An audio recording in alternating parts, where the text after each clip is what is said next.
ప్రతి ఒక్కరిది busy life అయిపోయింది. పని తప్ప ఇతర విషయాలేవీ పట్టించుకోవడం లేదు. బంధువులను, చుట్టాలను కలవడమే మానేశారు. సొంత అమ్మా నాన్నలకు కూడా దూరంగా ఉంటూ జీవనం సాగిస్తున్నారు కొందరు. ఇలాంటి రోజుల్లో ఓ కుటుంబం అందరికీ ఆదర్శంగా నిలుస్తోంది. ఉమ్మడి కుటుంబం అంటే ఎలా ఉండాలో చెబుతోంది.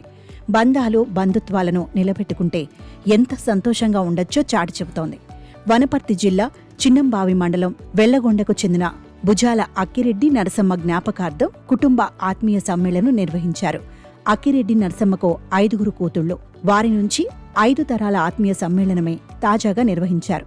వీరి ఫ్యామిలీలో మొత్తం 128 మంది సభ్యులు ఉండగా వివిధ దేశాల్లో స్థిరపడిన వారు రావడం కుదరలేదు.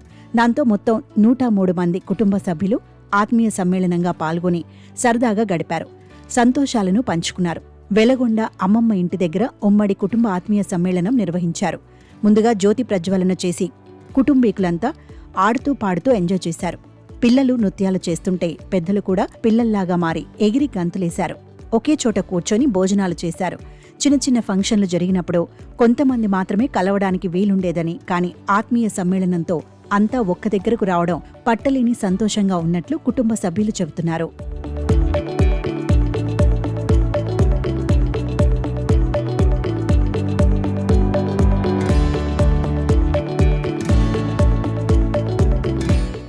మా అమ్మమ్మ వాళ్ళ ఫ్యామిలీకి, మా అమ్మ వాళ్ళు మొత్తం 5 మంది, మేమందరం కలిసి గెట్ టుగెదర్ చేసుకోవాలని కొంచెం అనుకొని ఈ కార్యక్రమానికి హాజరైనాము.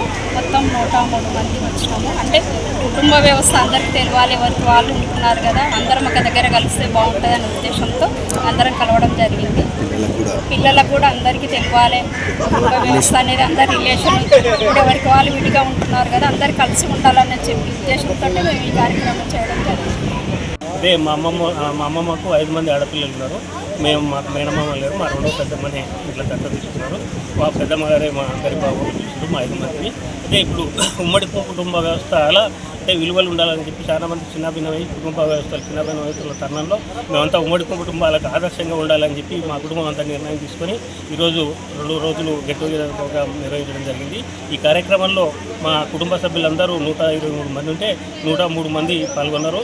అందరికీ నా ప్రత్యేకంగా ధన్యవాదాలు తెలియజేస్తున్నాయి. కుటుంబ సభ్యులందరికీ, నరసమ్మ కుటుంబ సభ్యులందరికీ, అక్కిరెడ్డి నరసమ్మ కుటుంబ సభ్యులందరికీ ధన్యవాదాలు. ఎందుకంటే ఇంత బిజీ లైఫ్లో కూడా ఉమ్మడి కుటుంబ వ్యవస్థలో 103 మంది ఒకరితోన 2 రోజులు టైం స్పెండ్ చేసి అందరూ కూడా ఈ కార్యక్రమాలకు సహకరించినందుకు వారికి మళ్ళీ ప్రత్యేకంగా నాకు తరఫున కృతజ్ఞతలు తెలియజేస్తాను. ఎందుకంటే చిన్నాభిన్నం ఈరోజు ఒకటి భార్య భర్తలే ఉంటున్నారు, ఫ్రీగా ఉండాలని చెప్పి పిల్లలు వాళ్ళ కుటుంబం కాడికి చూసుకుంటారు. అయినా ఉమ్మడి కుటుంబ వ్యవస్థలో 103 మంది కలిసిమెలిసి ఉండడం అంటే చాలా ఉన్నతమైన ఆశయం అని చెప్పి అంటున్నాను ఇది. ఎందుకంటే మళ్ళీ నెక్స్ట్ సంవత్సరం కూడా అందరూ కూడా 123 మంది కలుసుకొని మనం సమాజానికి ఆదర్శంగా నిలవాలని చెప్పి మన కుటుంబం తరఫున నేను అందరికీ విజ్ఞప్తి చేస్తూ ఉన్నాను.